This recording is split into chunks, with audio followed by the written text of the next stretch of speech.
que es shigellosis. Es una de las enfermedades de también notificación obligatoria y que es una enfermedad, además de esto, que está agrupado dentro de las enfermedades diarreicas agudas. Esta es una enfermedad también de notificación obligatoria, como les decía.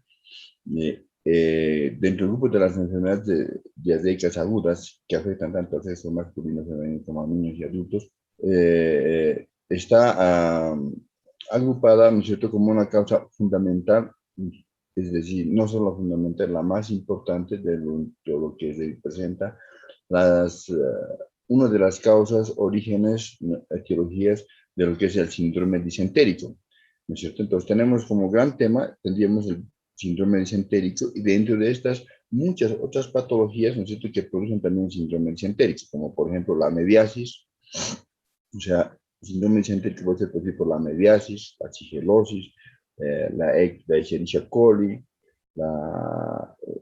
por toxinas del estafilococo, por toxinas del estreptococo, por metales pesados, de origen viral, ¿no es cierto? E inclusive síndrome disentérico de origen neoplásico. Entre todas estas causas de origen de shigellosis, o sea, de síndrome disentérico, ¿no es cierto?, las que más frecuentemente están relacionadas con la producción de síndrome disentérico de acuerdo a la curva epidemiológica son precisamente la shigellosis y luego la amebiasis, ¿no? Entonces, nosotros vamos a repasar ahora síndrome disentérico, pero de etiología shigellosis, de etiología bacteriana. Sin embargo, decirles que el síndrome disentérico comparte síntomas, ¿no?, que son comunes a todas las etiologías que hemos mencionado, ¿no?, como son las deposiciones diarreicas, ¿no? Y ustedes saben, la definición de diarrea dada por la Organización Mundial de la Salud es la alteración, ¿no es cierto?, en la consistencia y en la frecuencia, ¿no es cierto?, de las deposiciones, de la catarsis del individuo, ¿no es cierto? Dentro de esta definición un poco grande, ¿no es cierto?, podemos englobar muchos otros tipos de etiologías de enfermedades diarreicas, ¿no? Empecemos por definir en ese contexto lo que es la shigellosis, ¿no es cierto? Entonces, ¿qué decimos? Que es una enfermedad diarreica de etiología bacteriana, ¿no es cierto? Y que se comporta desde el punto de vista epidemiológico como con brotes epidémicos y actualmente en el mundo y en esta parte del continente, ¿cierto?, en Sudamérica, en Bolivia y en Potosí, ¿cierto?, se comporta como en estado endémico. O sea, es una enfermedad endémica actualmente, ¿no? Y que se caracteriza fundamentalmente por elevación de la curva térmica, o sea, fiebre, deposiciones diarreicas, como os decía, dolor abdominal, pujo y tenesmo, fundamentalmente, ¿no? Son las características de la shigellosis. ¿Cuál es el agente etiológico de la enfermedad? Entonces, hemos visto que el síndrome disentérico puede ser producido por muchos otros agentes etiológicos. En el caso de la shigellosis, el que produce el responsable de la enfermedad diarreica, en el caso de la shigellosis, es el bacilo de Zika-Kraus.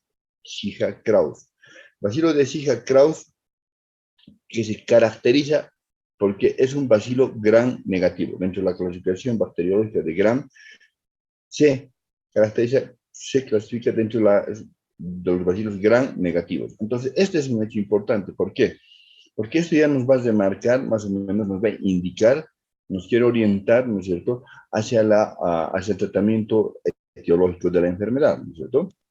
Si es bacteria, tendríamos que utilizar un antibacteriano que afecte a los gram negativos. Entonces, este es un hecho importante. Ahora, ¿qué características tiene este bacilo gram negativo? Que es un anaerobio facultativo y aerobio estricto. Además, tiene la característica de que no tiene flagelo, como ustedes podrán ver en la fotografía, no tiene flagelo, ¿no es cierto? No tiene cápsula. Si no tiene flagelo, eso equivale a decir que esta bacteria es inmóvil, ¿no es cierto? no es porula, entonces, ¿qué quiere decir si no es porula? Ustedes saben, los esporos son características anatómicas de algunas bacterias que le dan mayor resistencia al medio ambiente y a los antisépticos, ¿no?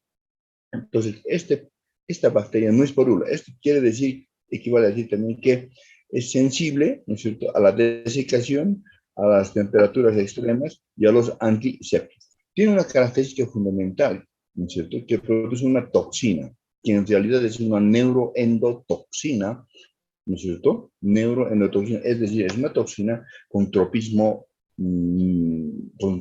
hacia el sistema nervioso periférico. Tenemos un sistema nervioso central y un sistema nervioso periférico. Tiene una avidez, ¿no es cierto?, por el sistema nervioso periférico. O sea, en realidad esta toxina de la tijera es una neuroendotoxina, ¿no es cierto? Ahora, de este agente etiológico, de esas características, tenemos 4 especies, ¿no? Que es una, la Shigellosis flexneri, otra la Boydii, la Desinterirae y la Sonei. De estas, ¿cuál es la más frecuentemente que produce, desarrolla la enfermedad, de acuerdo a reportes epidemiológicos del INLASA de Bolivia, del Instituto Nacional de Laboratorios de Bolivia?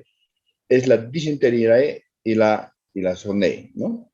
Las más frecuentes en nuestro medio en Bolivia, ¿no? Por ejemplo, en la Argentina, las más frecuentes son la Flexneri y la Boydii, ¿no? Pero en Bolivia, la más frecuente es la Disenteriae y la Sonei.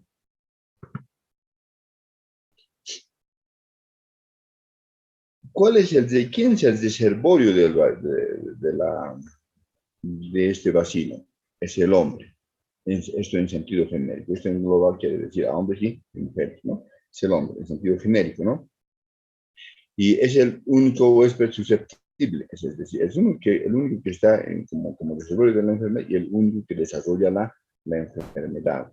¿Cuáles son las vías de transmisión de la enfermedad? Las vías de transmisión de la enfermedad pueden ser clasificadas en 2. En directo e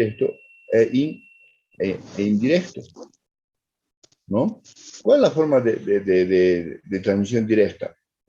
Se dice que es directo cuando la persona, ¿no es cierto?, ingiere alimentos contaminados con bacilo de Zika o de Shigellosis, ¿no? O sea, alimentos que hayan sido contaminados, ¿no es cierto?, con materia de secreciones biológicas del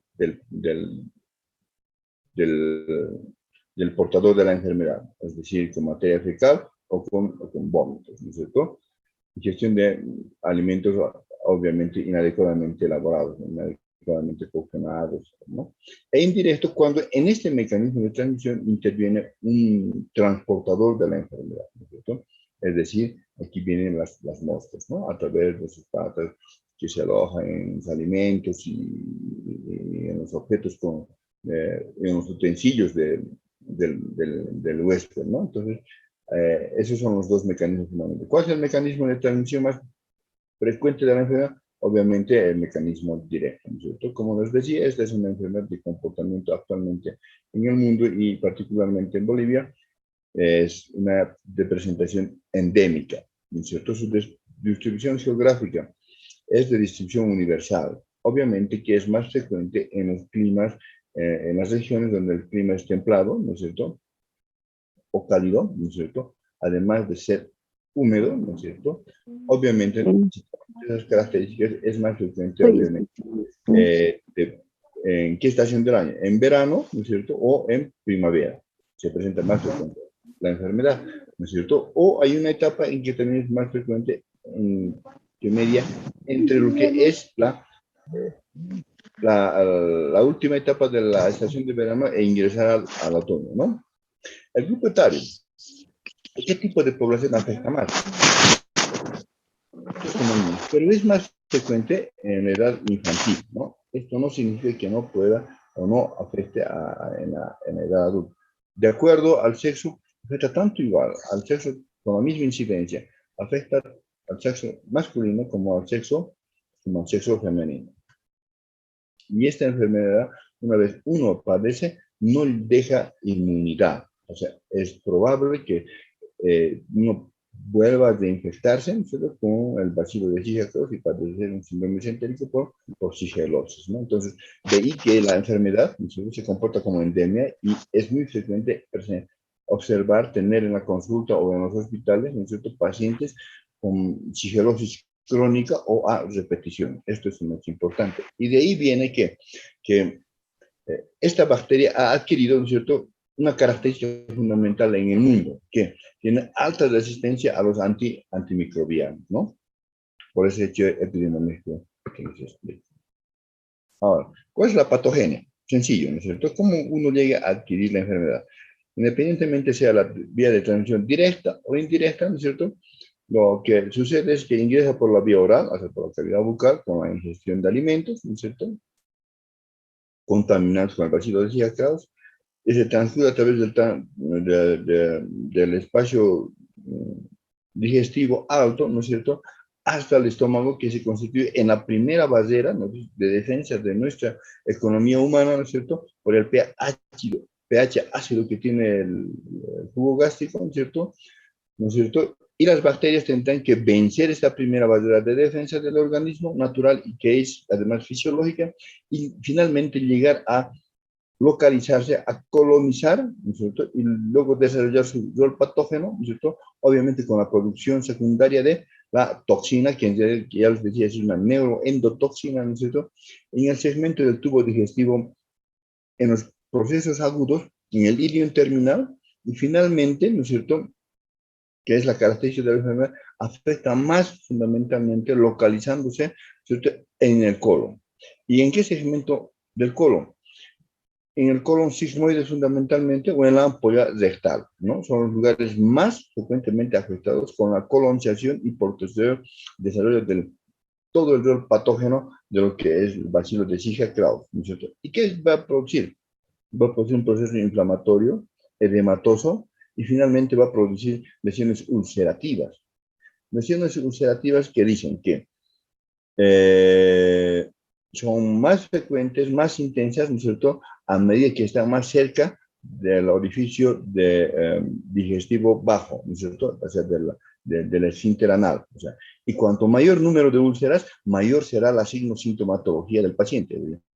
Cuanto mayor número de úlceras, ¿no es cierto?, se produzca en la mucosa del tubo digestivo bajo, ¿no es cierto?, en el colon sigmoide, ¿no es cierto?, mayor será la sintomatología, ¿no? Cuanto más cerca esté de este orificio natural y mayor número de úlceras, mayor o más aparatosa será la clínica del paciente. Ahora, estas lesiones ulcerativas alcanzan hasta las musculares mucosae, ¿no? Rara vez, ¿no es cierto?, logran franquear y producir un proceso de diseminación en todo el abdomen, es decir, perforación de la pared intestinal, ¿no?, y complicar con peritonitis, ¿no? Es rara vez, pero sí puede suceder. Las formas clínicas, desde este punto de vista, las formas clínicas con que se presenta la enfermedad son una forma aguda, ¿no es cierto?, donde, como dijimos, más frecuentemente las lesiones también pueden ser afectadas en la parte terminal del intestino delgado, pero la característica de esta enfermedad es que siempre localiza y afecta más al colon, ¿no? ¿Y a qué segmento? Al colon sigmoides o a la ampolla, ¿no es cierto? Ya está. La forma subaguda y la forma crónica. Lo que nosotros vamos a describir ahora es una forma clásica de síndrome disentérico, ¿no es cierto? Y empezar comentándoles que esta enfermedad generalmente tiene un periodo de incubación que media entre 1 a 7 días aproximadamente, ¿no es cierto?, al tiempo cual se suele presentar la sintomatología del paciente, que generalmente inicia, ¿no es cierto?, con alteración del estado general, es decir, las 3 A's de Jiménez Díaz, astenia, dinamia y anorexia, ¿no es cierto?, irritabilidad del paciente, ¿no es cierto?, y por ese del paciente que habíamos dicho, quebrantamiento general, y suele iniciar con la presencia de una alza térmica, que es fiebre, una fiebre que generalmente no tiene una característica de acuerdo a la presentación durante el transcurso del día, ¿no es cierto?, y que suele surgir, cursar aproximadamente entre 38 grados centígrados. Una temperatura mayor a esta es rara en la presentación de esta enfermedad. Después se suele presentar, ¿qué? Dolor abdominal.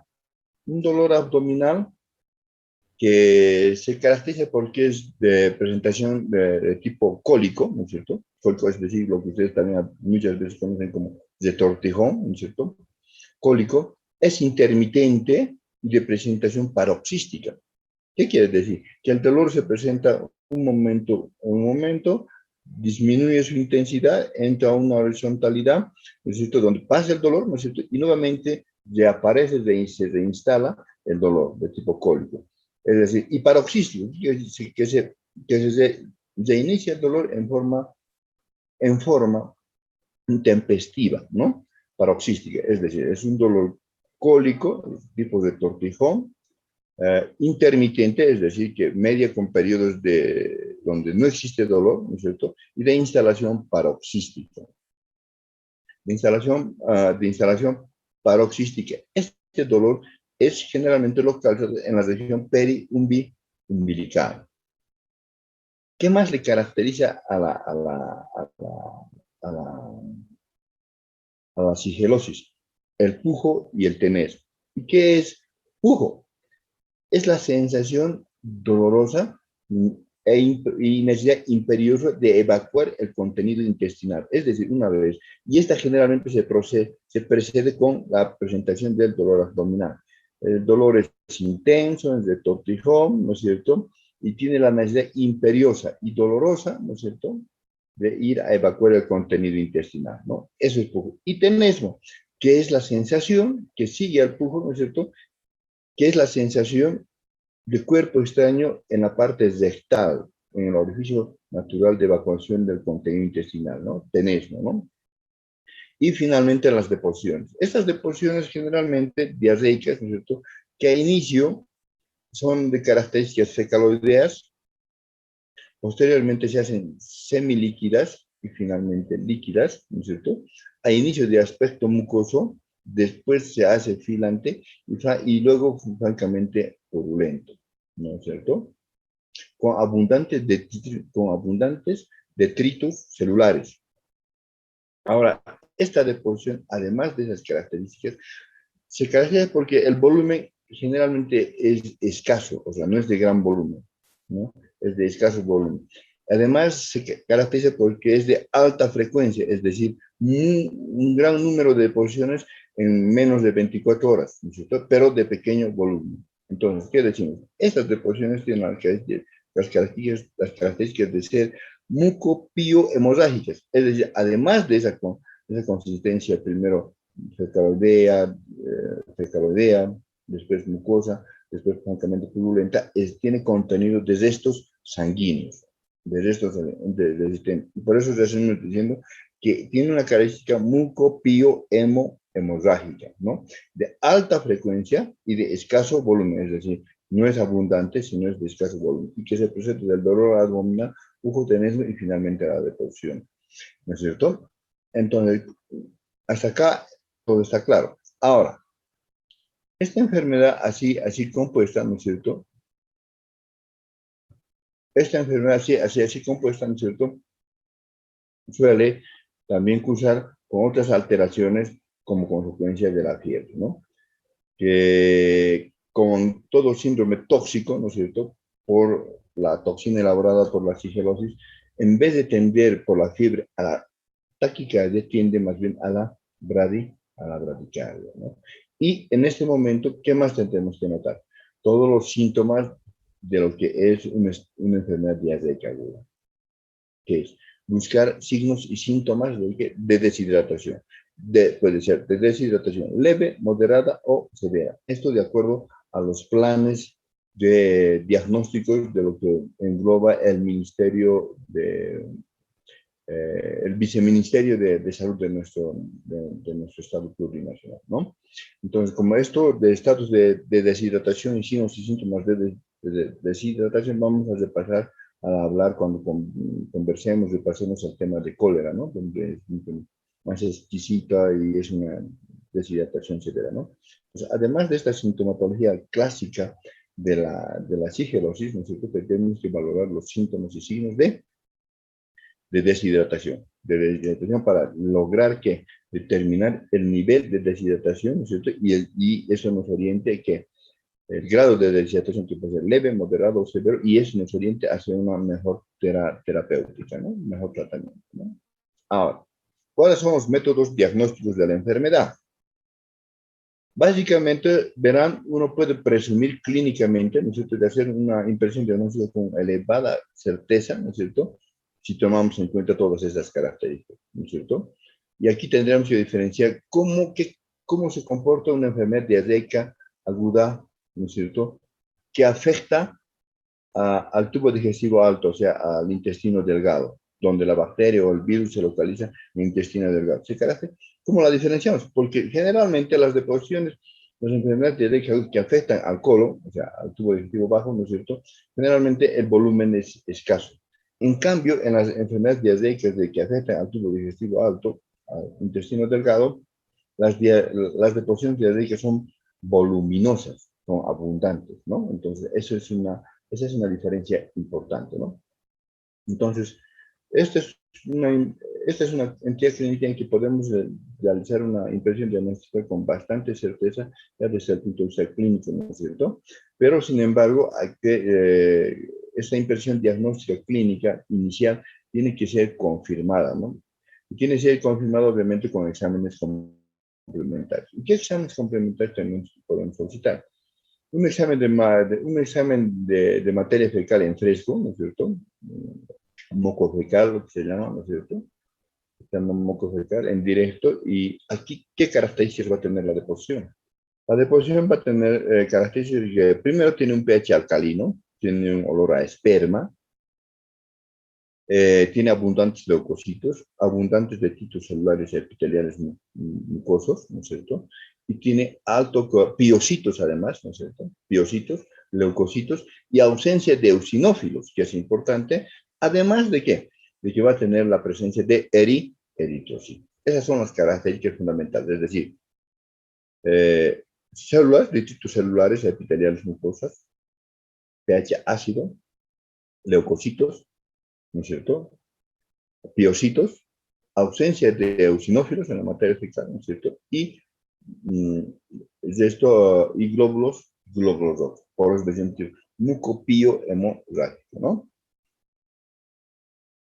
Cuando se trata de un paciente que tiene este síndrome disentérico a repetición, tendríamos que determinar la etiología de este síndrome disentérico crónico, que puede ser shigellosis, ¿no es cierto? Y para determinar eso, ¿qué soltamos? El cultivo en materia fecal, es decir, coprocultivo, ¿no?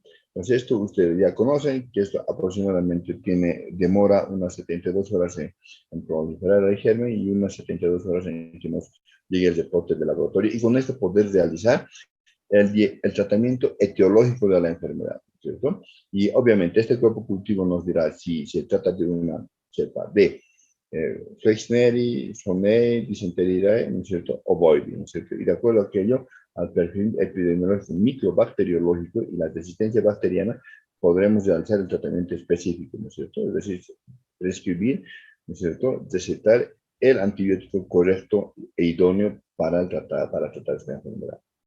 Luego, tenemos otro método de diagnóstico que es el serodiagnóstico, la serología, ¿no?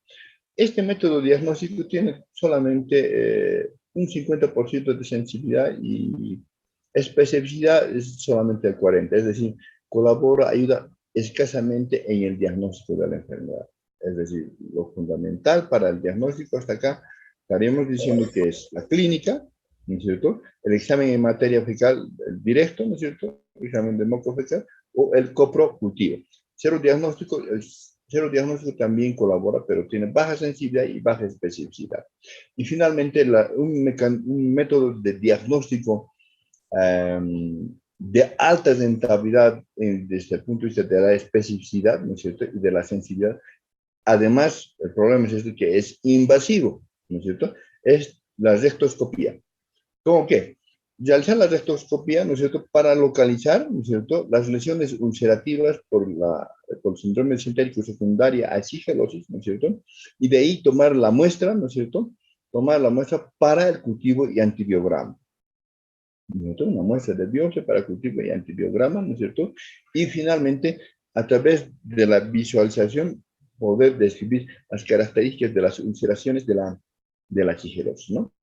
Método de diagnóstico invasivo, que no, al cual excepcionalmente se recurre, ¿no? Excepcionalmente se recurre en zonas endémicas. Como consecuencia de una evolución desfavorable de la enfermedad, ¿no es cierto? En situaciones no muy frecuentes, afortunadamente, ¿no es cierto? Las lesiones ulcerativas que llegan hasta las musculares, a veces, dependiendo del estado inmunológico del paciente, del inóculo, es decir, del número de bacterias en medio de transmisión, ¿no es cierto?, en el alimento, ¿no es cierto?, suelen a veces presentar complicaciones y producir perforaciones intestinales, ¿no? Estas lesiones, ¿no es cierto?, cuando llegan a producir perforaciones intestinales, llegan a producir una diseminación del proceso infeccioso hacia la cavidad abdominal libre, hacia el sistema peritoneal. Entonces, ¿qué va a producir? Una periperitonitis, ¿no? Y ya aquí tendríamos que diagnosticar, ¿no es cierto?, que eh, mm, la sensibilidad del peritoneo, ¿no es cierto? Entonces, esto ya es un proceso séptico, ¿no es cierto? Entonces, esto ya constituye dentro de lo que es la especialidad de cirugía un abdomen agudo quirúrgico, ¿no? Entonces, de tratamiento no solamente ya farmacológico con antibióticos, sino también quirúrgico, ¿no? El lavado peritoneal, ¿no? Que se hace solamente con aparatomía exploratoria, ¿no? Ahora, suele también esta enfermedad cuando el sistema inmunológico está no en condiciones óptimas, es decir, es un paciente inmunodeprimido, ¿no es cierto? El proceso infeccioso no se limita solamente a afectar el sistema intestinal colónico, sino también puede ir a afectar al sistema osteoarticular y desarrollar lo que se ha conocido o se conoce con el nombre, pero que afortunadamente también es muy excepcional, del reumatismo disentérico. El reumatismo disentérico que se caracteriza por limitación funcional, absceso articular, ¿no es cierto? Generalmente afecta a las articulaciones grandes, ¿no es cierto? Con la limitación funcional correspondiente, ¿no es cierto? Y que es muy frecuente que evolucione con qué? Con desarme periarticular, ¿no es cierto? Desarme, cuyo tratamiento también, además de farmacológico con antimicrobianos, es quirúrgico, ¿no? Y a parálisis disentérica, es algo que no los menciono dentro de la clínica. En la exploración clínica de este paciente, a la exploración física, o sea, a la inspección, palpación, perfusión, ¿qué vamos a encontrar? Un abdomen distendido, con meteorismo. Y vamos a encontrar lo que llamamos la cuerda colónica, que generalmente está localizada en el flanco izquierdo, ¿no es cierto?, del abdomen, ¿no es cierto?, donde existe exquisito dolor a la palpación tanto superficial y profunda, y podemos como palpar una cuerda tensa, ¿no es cierto?, dura, ¿no es cierto?, que al comprimir, hacer la digitopresión, duele en exceso. Eso es lo que llamamos la cuerda colónica, que es signo de sigelosis, ¿no? Y finalmente, una localización ocular de la enfermedad, ¿no es cierto?, que va a producir conjuntivitis, y lo que más frecuentemente produce iritis o iridociclitis, ¿no? El tratamiento, como verán, es una enfermedad de etiología bacteriana, es un gran negativo, ¿no es cierto? Es un bacilo gran negativo, ¿no es cierto? Eso es lo que nos orienta, ¿no? Entonces, el tratamiento fundamental en este paciente, que es la antibioterapia, ¿no es cierto? Y luego la terapia de rehidratación, ¿no es cierto? Entonces, tenemos tres pilares fundamentales. La rehidratación, la antibioterapia y el tratamiento sintomático de la enfermedad.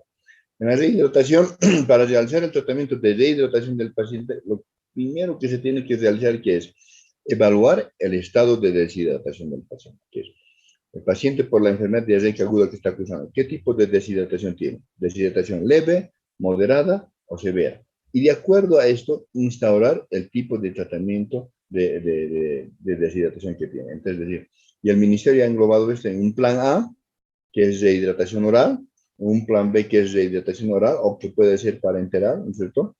Ya, pero de acuerdo a los vómitos, que vamos a repasar eso en cólera, y deshidratación severa. Y deshidratación severa quiere decir hidratación parenteral exclusiva, ¿no es cierto? Y hospitalaria, ¿no es cierto? Y finalmente, luego tenemos el tratamiento antibioterápico, que vamos a ver en la próxima fotografía, ¿no es cierto? Y el tratamiento sintomático. ¿Qué quiere decir tratamiento sintomático? Tratamiento sintomático, tratar fiebre, náuseas, vómitos y tratar el dolor abdominal, ¿no?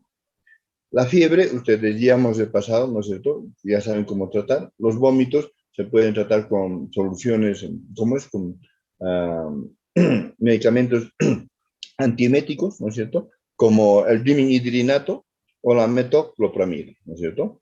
El dimenhidrinato que viene en comprimidos de 25 y 50 miligramos, en ampollas de 25 o 50 miligramos, que pueden ser administradas cada 12 horas, ¿no es cierto? O cada 8 horas. La metoclopramida, que también viene en ampollas de 10 miligramos, que pueden ser administrados cada 12 horas o cada 8 horas, esto de acuerdo a la vida media de la droga, o pueden ser administrados por vía también oral, ¿no es cierto? Que vienen también en comprimidos de 10 miligramos. El dolor. Este es un tema controversial para su tratamiento. Imagínense, nosotros prescribimos, ¿qué tipo de dolor tiene el paciente? Un dolor de tipo cólico. ¿Qué tendríamos que prescribir? Un analgésico antiespasmódico, ¿no es cierto? De estos tenemos varios en la farmacopea. Este es un tema controversial. ¿Por qué? Si tratamos el dolor y el paciente no evoluciona favorablemente, podríamos ir a enmascarar el dolor, ¿no es cierto? Y estar tratando ya cuando las lesiones ulcerativas han perforado, han traspasado la pared intestinal y está en proceso de diseminación en todo el contenido intestinal, en toda la cavidad peritoneal. Entonces, de preferencia es no hacer. Y es lo mismo que recomienda la Organización Mundial de Salud, ¿no es cierto? Y es lo mismo que se recomienda en sistemas de urgencia médica, ¿no es cierto? Evitar utilizar analgésicos, ¿no es cierto? Porque se puede estar encubriendo la evolución, la progresión de la enfermedad, ¿no? Eso, ¿no? Entonces nos concentraríamos en el tratamiento de fiebre y el tratamiento de los vómitos, ¿no es cierto? Y haciendo tratamiento antibiótico, ¿no es cierto? Antibioterápico de la enfermedad tendría que remitir, ¿no es cierto?, progresivamente el dolor abdominal.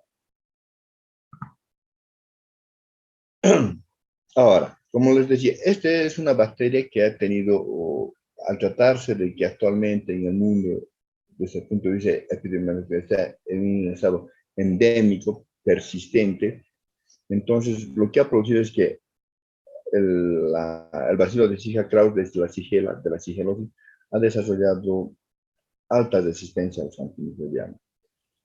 Ya por la década del 70 se ha mencionado que tenía los primeros esquemas de tratamiento estaban en base a las sulfas, ¿no? Y fue a lo primero que desarrolló esta bacteria de resistencia, luego a las tetraciclinas, luego al cloranfenicol, después a las aminopenicilinas, ¿no es cierto? Y actualmente por eso ya se tienen otros esquemas terapéuticos a los cuales aún no se ha reportado resistencia bacteriana. Es así que a las sulfonamidas se dice, a las sulfas, ¿no es cierto?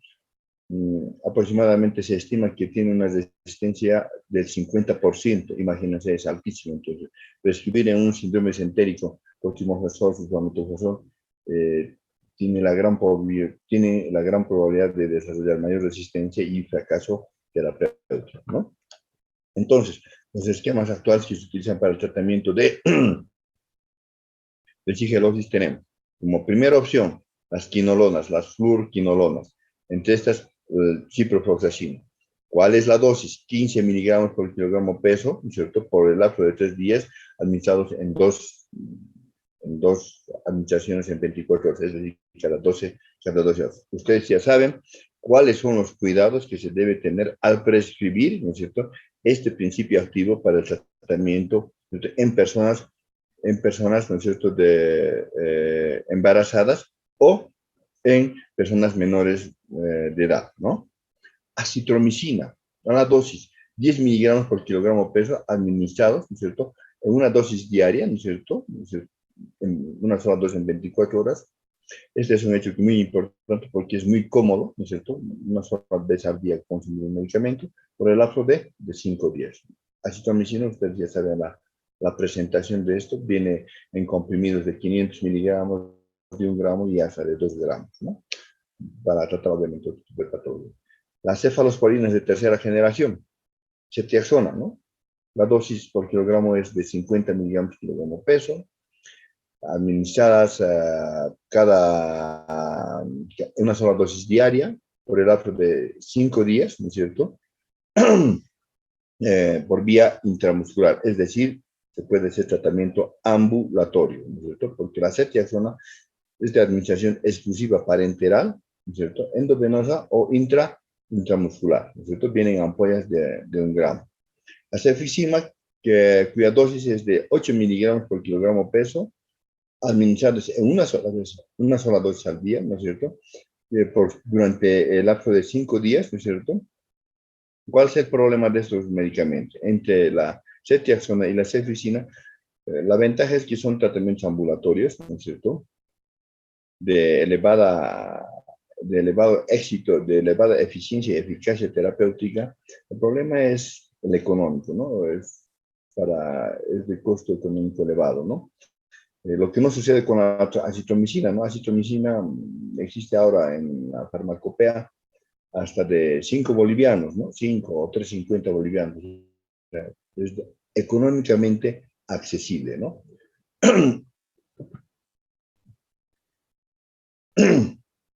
Y finalmente, la profilaxis, ¿no? Ya saben, lo más importante en las enfermedades diarreicas agudas y en toda patología, ¿no es cierto? De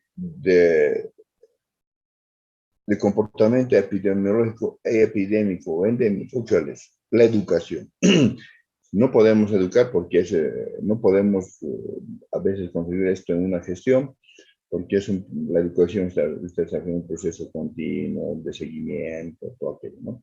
Entonces, mínimamente hay que tender a iniciar este proceso de educación o información del paciente, ¿no? Y de la sociedad, ¿no es cierto? ¿Para qué? Para lograr adecuada aplicación de medidas de higiene, ¿no es cierto? Es decir, lavado de manos antes de preparar los alimentos, antes de iniciar el alimento, lavado de manos después de uno haber asistido a realizar sus necesidades biológicas, ¿no es cierto? Es importante, ¿no? Adecuada preparación de los alimentos, adecuada eliminación del sistema de eliminación de biológicos, o sea, como un buen sistema de alcantarilla, agua potable, ¿no es cierto? Consumo de agua potable, ¿no es cierto? Higienizada, todo aquello es importante, ¿no?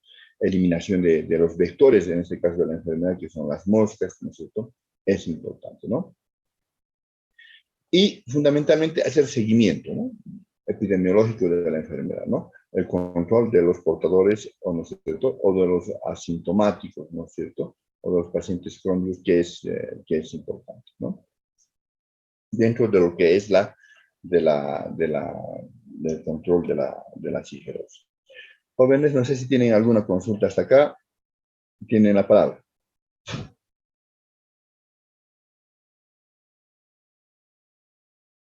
Bueno, si no existen consultas, nos veríamos la próxima clase el día lunes a las 8 de la mañana, por favor. Yo en el transcurso del domingo en la tarde les voy a hacer llegar el link para la clase del día lunes. Muchas gracias, buenos días, que tengan un buen resto de jornada. Hasta luego.